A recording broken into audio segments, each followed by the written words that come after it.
You're watching Global Trade This Week with Pete Mento and Doug Draper. Hello, everyone, and welcome back to another exciting edition of Global Trade This Week. I'm Pete Mento, and with me is the co-hostess with the mostest, Doug Draper, my friend Doug. Doug, looking fabulous as always, buddy. Thank you. I appreciate it. It actually was a little. See, this is normal. My people make fun of me because I'm like quarter zip Johnny, right? I always wear the quarter zips. Got up this morning. It's like 48 degrees this morning when I woke up. So it's a little chilled. Needed to get a little warmth going. So yeah, I had to pull out the old quarter zips from wintertime. So I yeah. am up in northeastern Maryland, and it is hotter than the surface of the sun right now, Doug. So I would absolutely. This is one of those times I would gladly swap with you for the kind of weather you've Yeah. got, man. It is so hot. I have to put a tie back on after this call, and yeah, I'm just sweating like a pig. So before you put the tie on, do you actually put a collared shirt, or you just rocking the Mutant Ninja Turtle shirt with a tie? No, it's a Grateful Dead T-shirt, buddy. But I would do that if I could get away with it. But no, I can't do that. Mm. The good news is I don't have to do my hair before I leave. You just put your shirt back on and get after it. Yep, I love it. Well, it's good to have you back, my friend. I know we were both you and Keenan were out of the country last week, and so and I was in the great state of California, and we just couldn't make it happen. So it's good to be back, bringing the listeners what they're asking for, which is global trade discussion. I mean, they're just clamoring at the door, at the gate, just beating Uh-huh. on the gate saying, "Where's my global trade this week?" And who can Yeah, blame them, Doug? Who can blame them? I know. I know. Yeah. Well, your first Well, topic, Johnny. So why don't you tell us what we're talking about this week? yeah. Well, in classic global trade this week standards, this one's going to be a Debbie Downer, right? some Wah, wah, some wah. news. Yeah, some news that we just poke holes in, right? But I would say last week, but I think it was the week before. There was this article about a new freight corridor that's being proposed that would go from Nuevo Leone up into Nuevo Laredo into Laredo. Laredo. Yeah. Yeah, Nuevo. Yeah. And here's the deal with this one. It's an elevated guideway that's going to be parallel to the existing bridge. This guideway is going to be only for trucks. It's going to be autonomous and electric, right? And they might as well say they're going to be serving ice cream sandwiches on there as well, because that's a lot of stuff they're trying to build on this bridge, right? So Uh, 24, here's some bullet points: 24/7 operational nonstop. I love the fact that it's freight only, right? They're going to be scanning and technology along the way, so you know where your cargo is. Um, like I said, it's autonomous. I couldn't tell if they were going to like click on a track or how that thing was gonna move. So, yeah, the congestion, security, environment, efficiencies, all that kind of good stuff. There's two things, Pete, on this. This one specifically is they said, hey, it's going to be a privately funded program.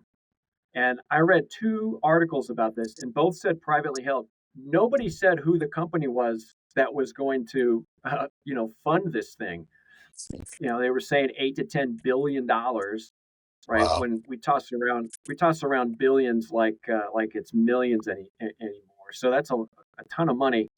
But they said private, and maybe I didn't see the fine print. Maybe I didn't read the third article that spoke about it, but they said, hey, don't worry about it. It's privately funded. It's all good. But they didn't really elaborate on that. So I don't know. My take is it's great for a news headline. Yeah, check some of the boxes on some of the problems with that crossing. But I don't know. It's just been green lighted. They still need to do a study to see if it's feasible and the environmental impacts. And then they have to start construction, I think, by 2029, 2027, something like that. So it's still a couple years out. But it's like, hey, you're okay to explore this and study it. It's not a guarantee, and I have no clue who the privately funded entity is going to be to do this. So I don't know. I think it was just a cool little article to sprinkle out there for people like me to read and talk about on global trade. But I don't think anything's going to come to fruition of it, in my opinion. So we had to start off with the Debbie Downer story. So I don't know, Pete, have you heard about this thing? You have any take on it? I looked into it after you sent it this morning in the show notes, and Yeah. I have so much to say about this, Doug. So first of all, why the hell isn't it a tunnel? Wouldn't that make more sense, right? To put Mm, something underground if you're going to make it autonomous. Second, how are you going to move these tractor trailers back and forth? Is it like you said, like a electric rail mm, system, and you put them all together, and then there's another truck on the other side waiting for this thing? It just seems that seems a little bit strange. You bring up the fact that it's a private company in Virginia, and okay, before I crap all over this thing, I love it, all right, but yeah. there's a number of high speed private HOV lanes where if you pay, you can use them during rush hour. So Mhm, the distance from my place to my office in Herndon is with traffic probably about 45 minutes to an hour, and it's only 16 miles. But if I take the speed lane, I'm going to get there in under 20 minutes. I'm also going to pay about $20 to do it. So you've really got mm, to ask yourself, like, do I really want that extra hour of sleep? Is it worth $20? And on the way back, it can actually be even worse. But it's publicly owned, and the reason they charge so much is they can. So You you is say it it's going to be publicly or similar? private? Privately owned, yeah. Okay. They can. So is it going to be the same thing? Is it going to cost you like $500 to use this autonomous system? And now the government has an investment in it, so now you're going to have to use it, and it's going to be lowering your carbon footprint. So you're going to be encouraged to use it. It seems like the fix is in, buddy. It seems like enough people have talked to enough people to get this done. On the one hand, I think it's wonderful because it is so congested down there. On the other, it just seems like yet another giant pile of government backslapping and chaos that we're all going to end up having to pay for. So Yeah. I don't No, know, I'm bro. glad we are 100% aligned on that one. So we'll see how it takes. The toll. That's an excellent point. But What's it hey, going to you can be? use it, but it's going to be a shitload of money. Yeah, and it'll be the shippers that pay for it, right? So Oh it'll yeah, just be like, absolutely. and what if it is done on congestion? So what if it's $100 on days where there's no congestion, but then it's like 1,000 on days where it's super congested? You can't control Hmm. that at the border. I don't know, dude. You're right. It's one of those things I really hope happens. And hey, selling ice cream sandwiches would be great. Let's just be honest. But I'm not quite sure it's going to happen. And if it does, if it'll happen that way, I don't know. Yeah, yeah. Good topic to kick off. All right, what do Yeah. you got first? So we spoke a while ago about how much I enjoyed the Tesla rollout, what they did for their big production of the new Tesla taxis. They're calling it Hmm. something. I forget what they're calling it. The something tax, something cab, Tesla cab, whatever. Well, they're out now, so they're going to be out on the streets, I believe, starting today in Austin, Texas, very close to where I assume these are built. They have no pedals, so there's no gas pedal, there's no brake pedal. They have no steering wheel, buddy. You just sort of sit. It's like being at Disney World, getting in the monorail. You just sit in this thing Hmm. and it moves. Apparently, for the first couple of years, there will be a person inside of the Uber with you, or no, probably the Tesla cab with you. And they're there to ask questions, answer questions, and from a safety perspective. But eventually, they won't be in there. So it'll just be like you and RoboCab taking you wherever you got to go. There's things about this that I love. The idea that I can go spend $35,000 on a car, and when I'm not using it, anybody else can. Which, as a car guy, that's a little creepy. But you can make money on your car rather than your car just bleeding you dry. The second thing I like about it is the parking aspect. Don't have to park. It just drives around until it finds someone else to take it. So parking lots will become less important. But you and I have talked a lot over the years, buddy, about whether or not we trust automated and autonomous vehicles. And I know your position is generally pretty negative. I'm feeling good about this. Yeah. Sincerely, I'm feeling good about it, and I'm hopeful that it works. Now it's your turn to completely crap all over this. Well, yeah. So a couple things. Tesla's kind of late to the game on this one. They've been hyping their Robotaxi. Mhm. I mean, dare I say, a decade? I think Yeah, they well, were Waymo. hyping it. Yeah, like Yeah, pre-COVID, right? right. So, but it's still Tesla, right? Everybody loves Tesla. Like people are diehard Apple. Yep. Apple, the Apple heads just love the product, and so Tesla has the same kind of drive behind it with people. And so the fact that Tesla's rolling it out, oh, it must be better than all the others and things of that nature. So I think by far and large, the tech to be able to navigate these things regardless of the manufacturer is pretty similar. But because it's Tesla, it's going to get a lot of attention. I love the idea of when I'm not driving my car, I can use it to make money. And the autonomous nature is still something I need to personally get over to get into a cab with nobody there, right? I know that there'll be a human in there for a period of time, but I think just over time, I'm not even drones. Forget about it. I could talk about drones all day long, and my position hasn't changed on that. And this whole autonomous, keep talking about it, showing some progress, kind of go from there. I get it, but I still think it's a long way out. Yeah, they're in. Well, I think San Francisco's another hot market for this type of thing. So I'm not here to crap all over it. I'm just being a little cynical with where this thing is going. But I love the fact that you could use your car. If this happens, I'm going to park my car. I'm going to go over to London for a business trip, and then my car is going to make me a few bucks on the side. So I think that's Good really cool point. if it Yeah. comes to pass.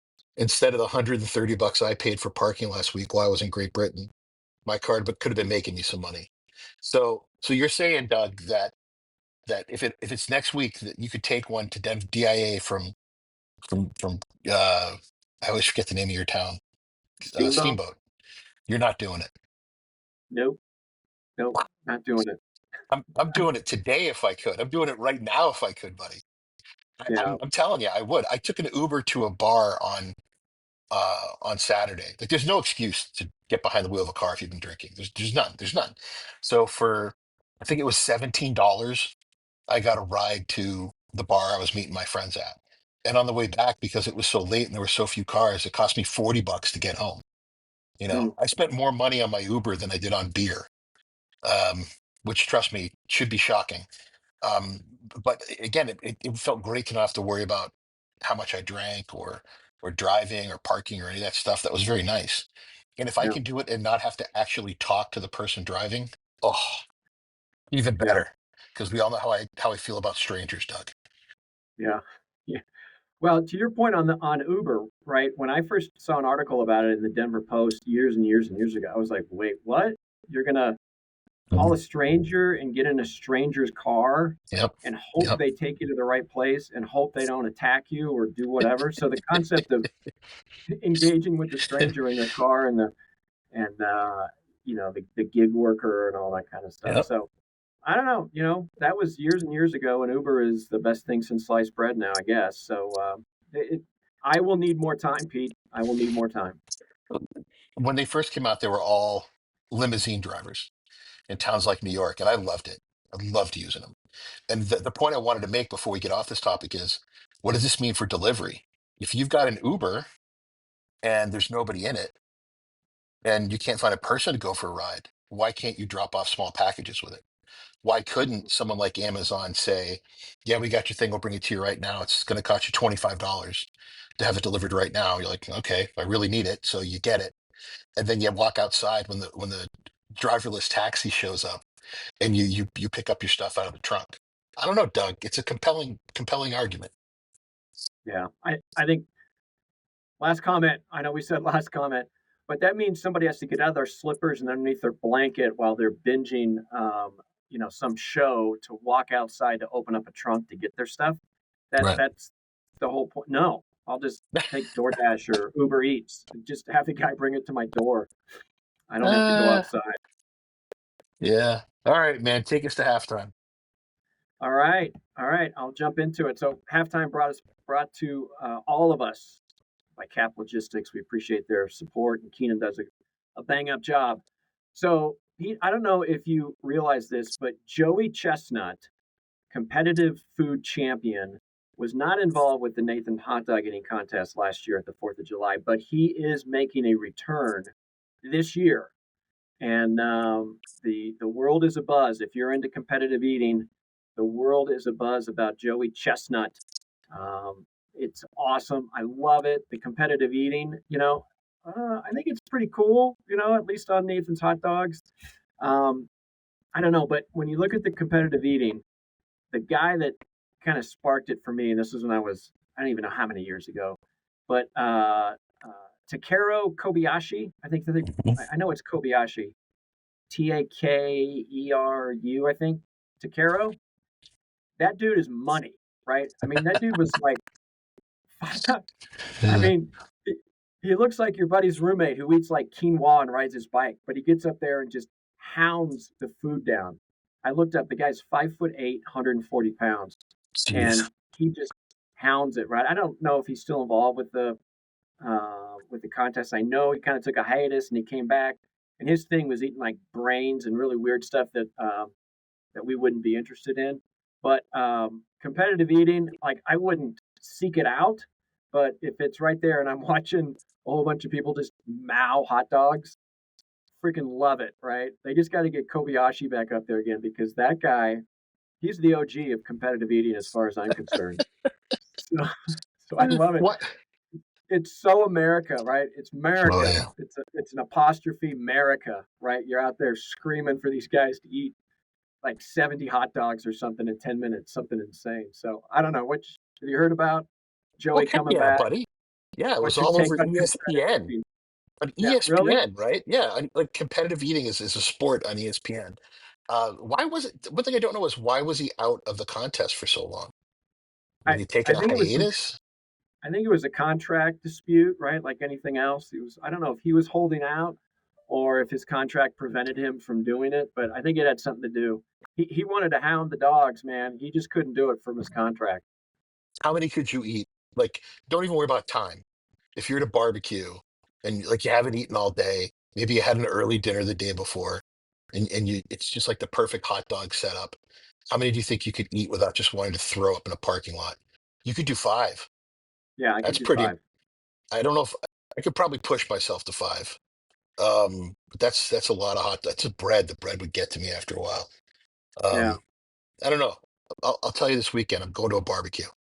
I'll see what I Yeah. can pull off. Yeah, Yeah, but those once guys you go start, off. I know. When your brain, because there's a little mechanism that your brain doesn't say you're full yet, so you keep eating, and then you finish that mega burrito and you just feel horrible. So you would have to just eat them all at once as fast as you could. Yeah, buddy. Well, go Yeah, Joey. go Joey. All Go right, what you Joey. got for your halftime, my friend? Over the last couple of weeks on my social media feeds, which I try really hard not to pay attention to, people have been sending me these hysterical AI videos. So you had actually sent one to the boys today um, of a Yeti, a Sasquatch, like an abominable snow monster who's out there drinking and broing out and like taking a zip line and going skiing and Yeah. they look fantastic and they sound fantastic. Oh, Someone they're sent me one amazing. of a gorilla out in the jungle, and he has coffee for the first time, and he's just like, "Oh my god, everything's so wonderful." He's losing his mind about how excited he is, and then he has to go to the bathroom really bad. Like a little bit into it, he's never had coffee before. Now his insides are gurgling, and then he has the come down. It's like, how do people drink this? I'm just seeing more and more and more and more and more of them. The entertainment part of it is fascinating. The idea that we'll be able to make these at some point longer films without actual actors. And then the other side of it is when are you going to be able to tell as they keep getting better and better if that's somebody real or if it's not? It's pretty crazy, man. Yeah. Yeah. Yeah. The one I sent to you guys, a buddy of mine sent that like a week ago, and when you told me about your halftime topic, I'm like, this is exactly the two things on the video is one, it he's not really drinking beer, like he chugs it back, but you don't see any beer come out. Um, but everything else, man, is pretty spot on. I was just cracking up. It's Yeah, I, I think your they're point about incredible. when, yeah, when does Um, when does reality become AI? And I don't know why I just thought of this, Pete, but there's a song, I can't remember the song, but Boston, the rock band, maybe it's Long Time, that song. And that one of these notes, they hold it for so long. I always try Oh, to gauge. I try to gauge at one point, does Brad Delp, who was the lead singer, God rest his soul, stop singing his note and then the guitar takes it over from there. And I'm always like, it's got to be right there. It just happened. So my point is it will be difficult to know when is it AI generated and when is it a real guy in a gorilla suit. dude, it's not a long time. It's just the one I close my eyes and I drift away. And then he just Yeah, keeps that's going, it. I drift away. He goes higher and higher and higher. And then the guitar takes over. I have no Yeah, idea if that's really him singing the song, but it's badass. It is. yeah, that's the song. Yeah, that's it. Yeah. You think Keenan's ever heard of Boston? Man, I hope so. I hope so. I hope so. We'll That's an see. awesome band. Yeah, yep, yep, for sure. All All right, right. Well, bud. that was What's our next topic?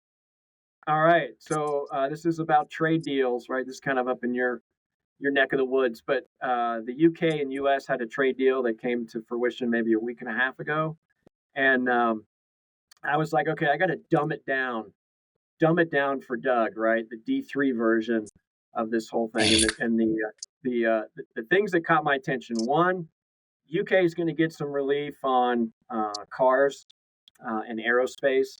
US is going to benefit on some ag exports, right? So there's the benefit. But the one thing that wasn't buttoned up and is still a little ambiguous is what about steel and aluminum? Not clearly defined. And what's the deal with pharma, right? Not clearly defined. So I was thinking Mhm. like, hey, hey, your kid comes to you and says, I'm done with my homework, and you check it out, and you're like, yeah, maybe like 70% of it you're done. You got 30 more percent to fill this out. What about questions 7, 8, and 9? Those are the hard ones. So I kind of feel like I hope all these trade deals are going to be coming back aren't hyped up, and then there's all of these what if scenarios or very important commodities and discussions that need to take place that are just still not addressed. Right? I feel that's what happened with the UK and the US. So I don't know.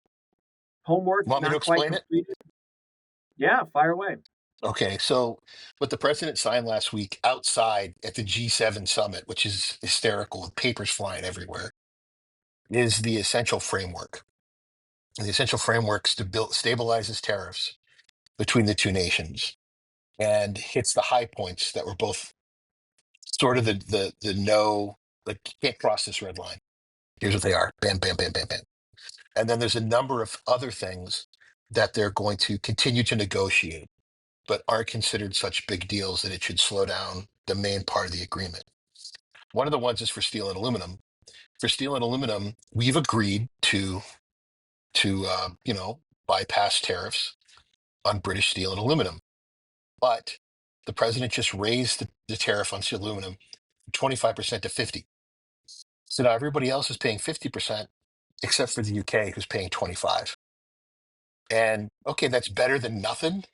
But a few days after they made this deal, it's like, and we're going to be hitting everybody with an additional 25%. And that pops England too.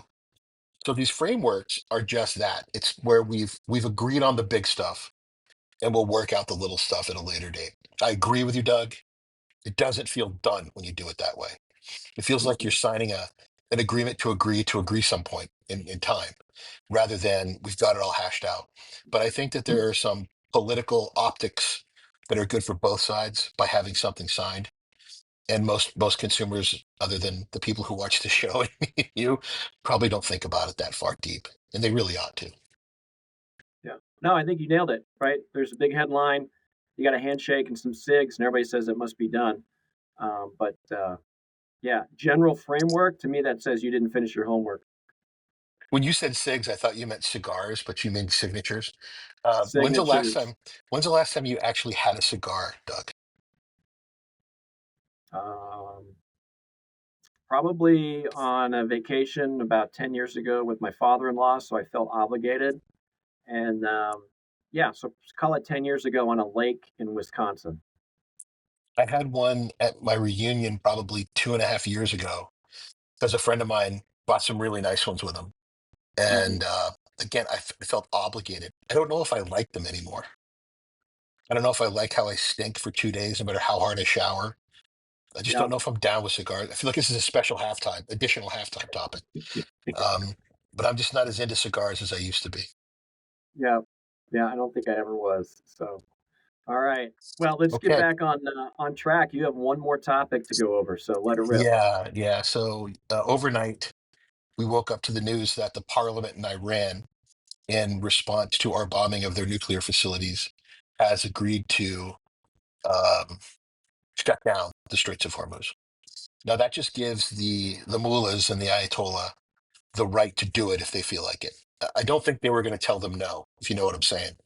And Hmm. while we were recording this, I know we're not supposed to talk about time stamping, but literally as we were recording this, the Iranians have attacked a U.S. base in Qatar. So that is a retaliation for what happened. And there are, in international parlance, there are retaliation steps that you're supposed to take on what's considered to be an appropriate retaliation. The Straits of Hormuz, to put it in financial perspective, 90% of the oil that Iran produces goes to China. And that makes up, depending on the year, between 16 to 17.5% of all of their energy.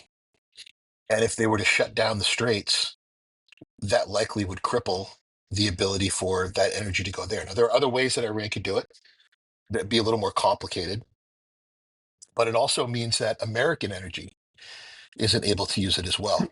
It could cause a 90-day expansion. So if it went on for 90 days, the average cost of gasoline in America would go from about $3.15 today to up around $6.50 in about 90 days.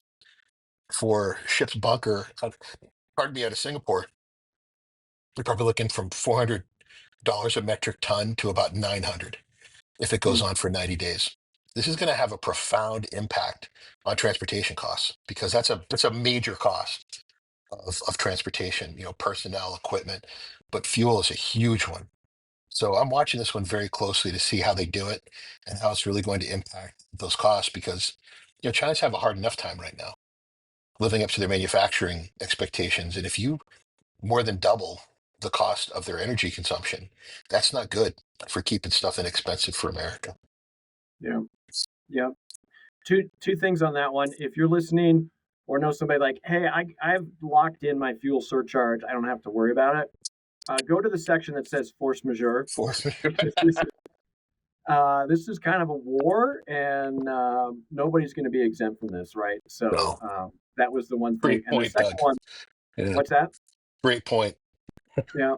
And then the other one is insurance, right? I just had my Yeah, premiums renew at the end of May, and you don't think that insurance is going to go skyrocketing to have any vessel that comes anywhere near there to move and transact, move through the straits. So, is it going to have a substantial impact, or is it going to be as substantial as what you just outlined? I don't think so, but it is going to be somewhat significant, and those premiums will need to be passed along. So, don't think that you've negotiated a flat fuel surcharge because go to your force majeure, and then insurance premiums will have an impact for sure. to piggyback that insurance comment, Doug, remember they're not in a vacuum. They're not just insuring that ship that's close to that conflict. They're spreading out their liability across all the vessels. So the increased likelihood of a casualty is going to get paid by all the premiums.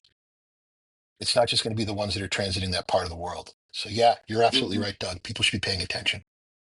Yeah, that's an excellent point on the Yeah. insurance piece of it. So, all right. Well, Well, that's going to do it. Sorry, that's you it. want you want to close out instead of me? Oh, well, hold on. I opened. You close. You opened, so I'll close it out. And Yeah. first of all, Pete, it's good. It's good to have you back stateside. I'm glad we could make it happen this week. And you're still in a hotel, but at least you're here in America. And like you said, the fourth is coming up. And I have been more in agreement with you, Pete. A couple of weeks ago, we talked at halftime. I think Fourth of July needs to be a week, right? I mean, it's on a Friday this week. Nobody's doing anything Wednesday, Thursday. Like definitely Thursday, nobody's doing anything. So No, I anyway, agree. I don't even know if we're going to do a show tomorrow or not, or next week. I don't know. We'll figure it out and let our team know. But the 200th episode's coming up, Pete. We got to figure that out. I think it's kind of a ask us anything. It could be business and trade related, or it could just be any random thing. So if you have thoughts, please send us some notes. But for the here and the now, thanks for listening for this edition of Global Trade This Week. Wouldn't be possible without Cap Logistics and Keenan. We appreciate that. And Pete, it wouldn't be possible without you. And I'm so glad that you're part of this podcast, and I love working with you. So Likewise, I think buddy. that's it, guys. Appreciate everybody listening to the show. And Pete, have a great week, my friend. You too, buddy. See you next week. All right. Catch you later.